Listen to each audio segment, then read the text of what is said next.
All right. So, has anybody out here read the Tao of Jeet Kune Do? Does anybody know what the Tao of Jeet Kune Do is? It's kind of the autobiography, the handwritten notes of Bruce Lee. And what he says is he says I have I have the technique of no technique. And that's what I teach kind of with well, it's what I definitely teach with singing, I don't, as a vocal coach, I don't have like this is our method, this is how we do it, because sometimes it starts getting everybody's students sounding the same, so we're trying to do our own thing. But anyway, so he's saying the technique of no technique. He says because if you adhere to a single technique, then if your opponent understands that technique, he understands you. So why I started this video is this is the video of no video. It's like the Seinfeld of YouTube videos.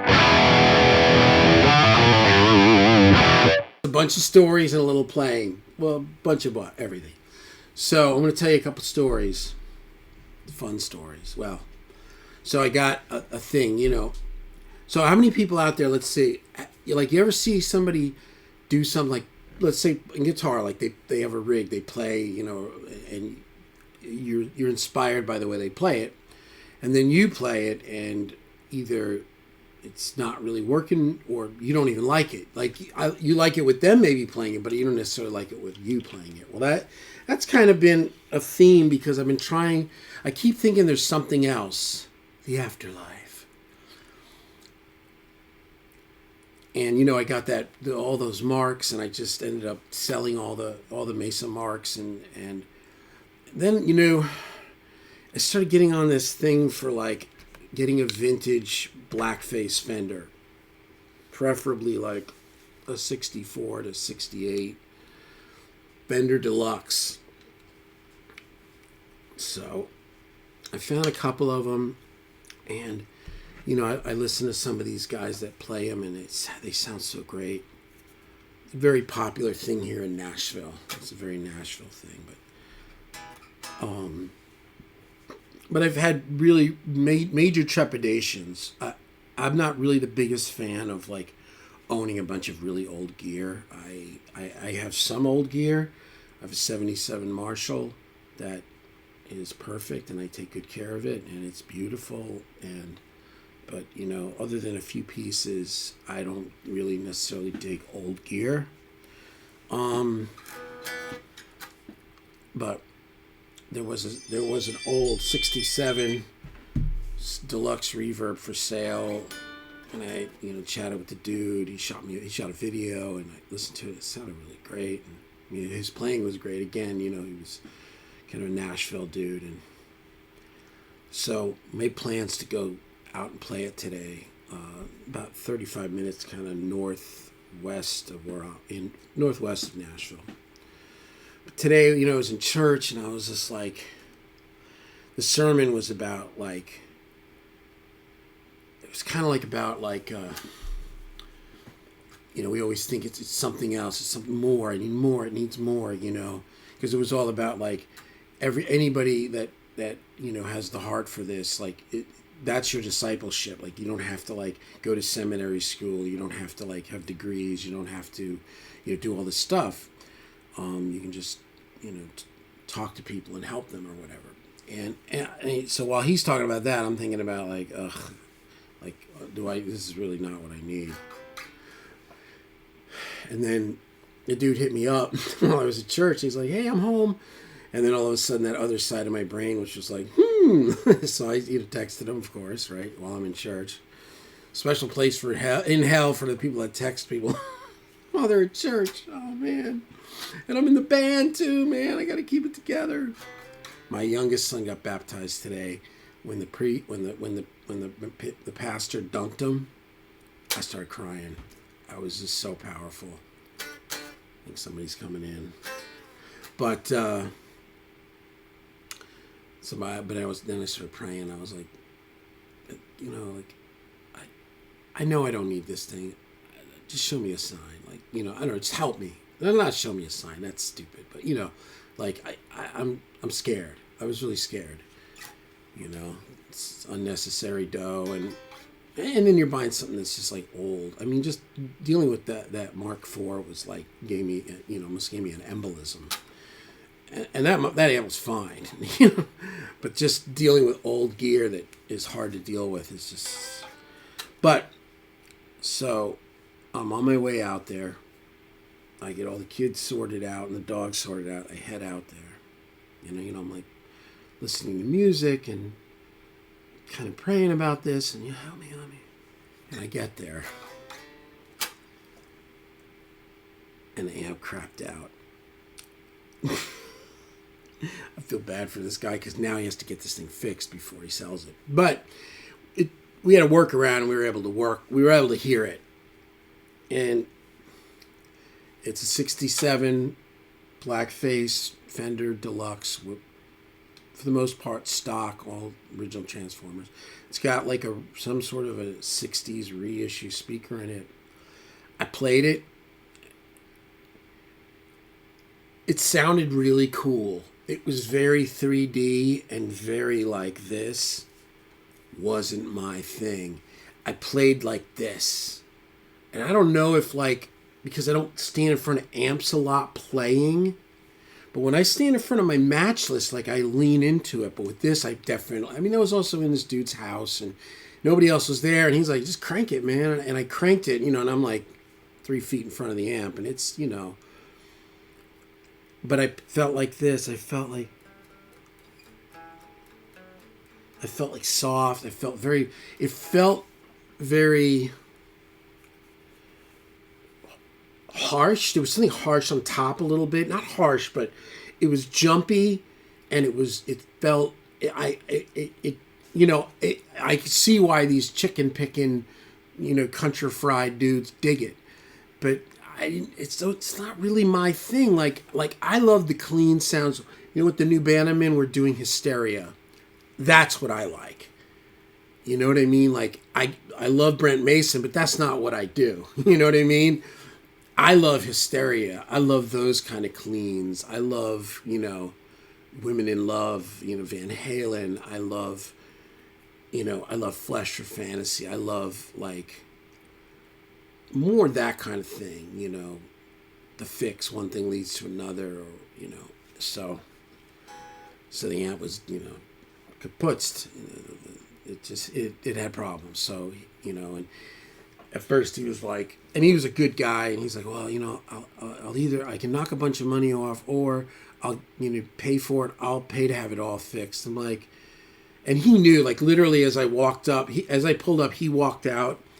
And I said, hey, how's it going? He's a very cool guy, really, really, really accomplished musician, no drama. And I told him right up as we were walking into his house, I said, I'm really uptight about this. I don't know if I want to, I'm not sure if I'm going to be into this or if I want to do this. He's like, don't worry about it, man. Just come see how you feel about it. It was weird.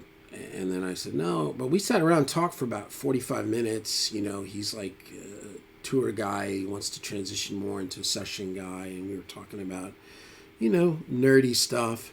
And then he pulls out a 68 335 that was so nice that he's selling. I'm like, I have to leave. I just have to leave. But I just want to tell you guys that. So I'm done with it. Another buddy of mine has a 66.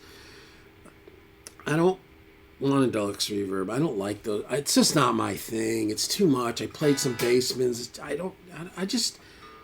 I used to have a 59 reissue Tweed Bassman with the 410s. I liked that.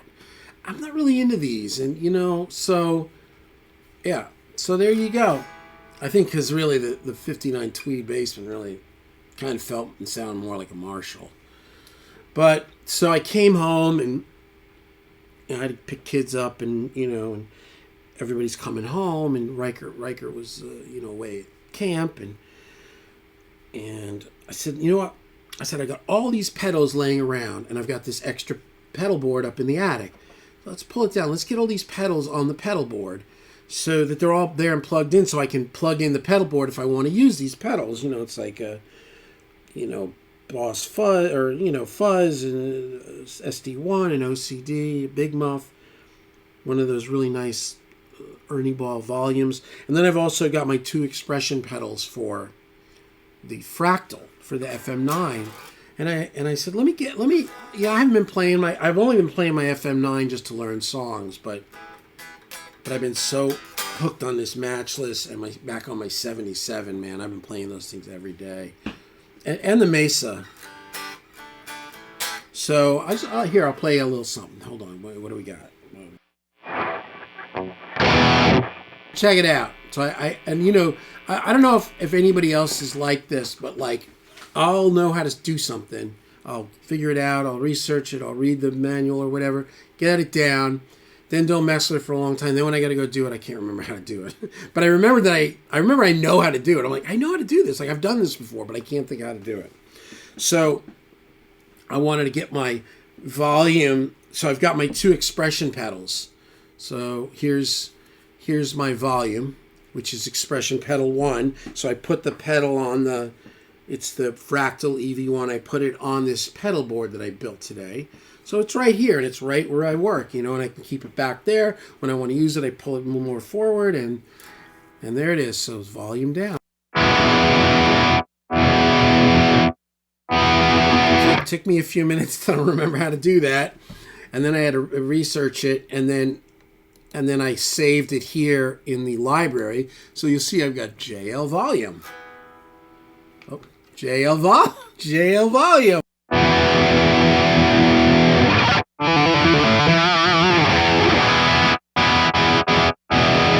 Yeah. The next one is wah. And I've got JL wah. And this is when it's down on the heel, you'll see it's bypass.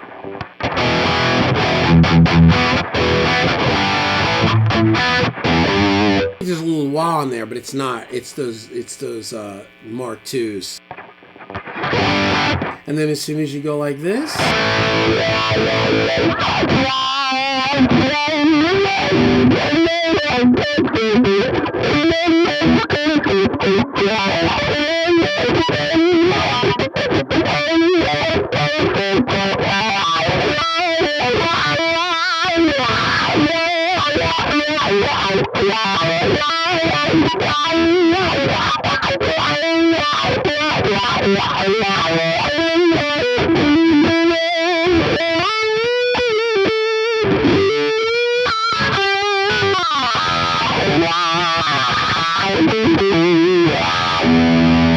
heel down, dead. So the other thought here is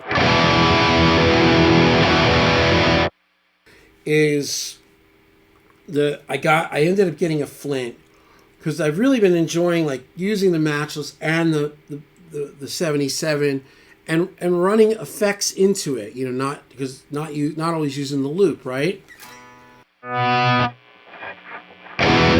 This Flint is killer, man. Listen to this.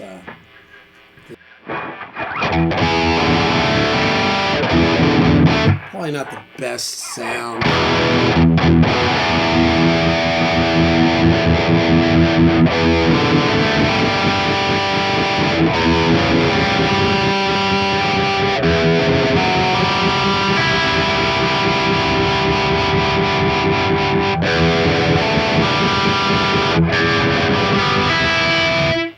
Yeah, it's nice. I mean, this isn't the best sound. And then the little bit of, and then there's a reverb.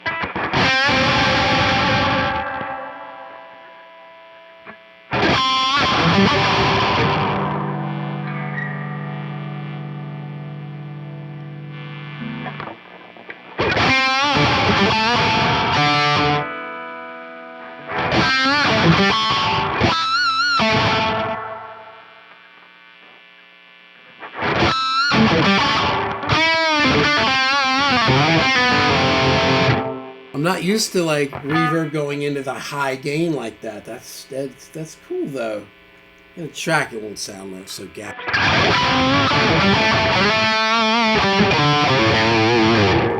Before that, I got the Strymon El Cap.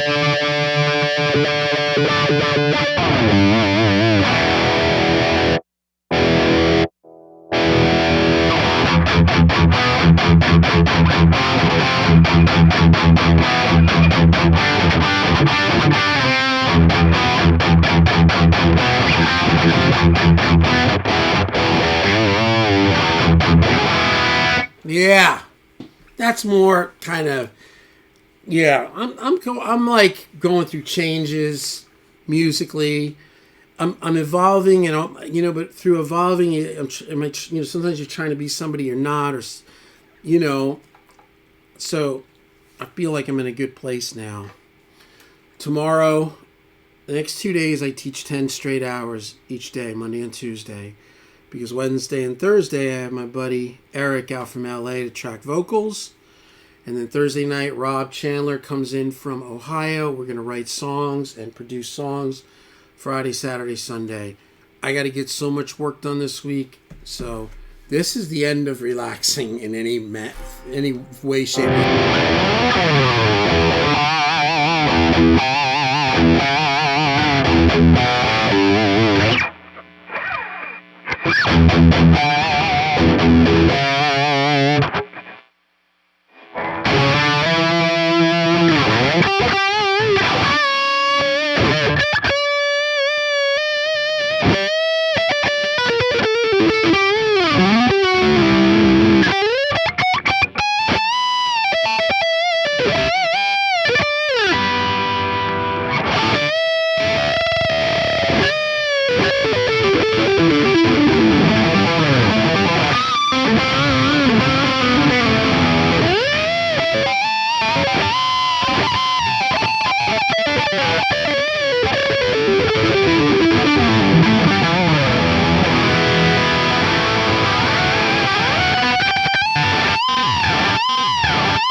I apologize for that.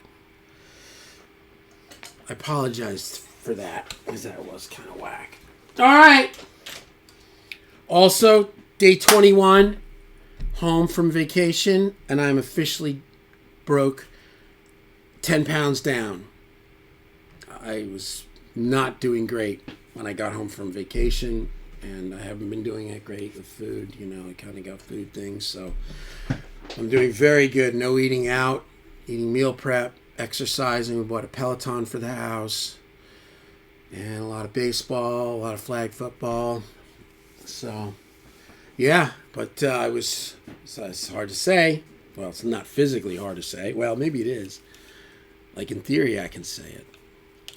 When I got home 21 days ago, I was 232.2 pounds. 232.2 pounds. And yesterday morning, I was 221.6 pounds. So I was down 10.6 pounds. So this is the game plan, and it got like 19 more days before Stereo Hype, the new band I'm in, we start gigging. So I got to get my rock star on. Here's the whole show. There it is. Look at this. That's 4 sets. And there's other songs. A couple guys sings a few songs and they're doing some instrumentals. But this is my job. And man, I'm telling you, some of these tunes are not the easiest to sing. Everyone wants to rule the world by Tears for Fears. It's outrageous, man. There's Hysteria. Is This Love? Whitesnake. Yeah, I'm bringing my A game. Absolutely bringing my A game. Run to You, Bryan Adams. Jeez.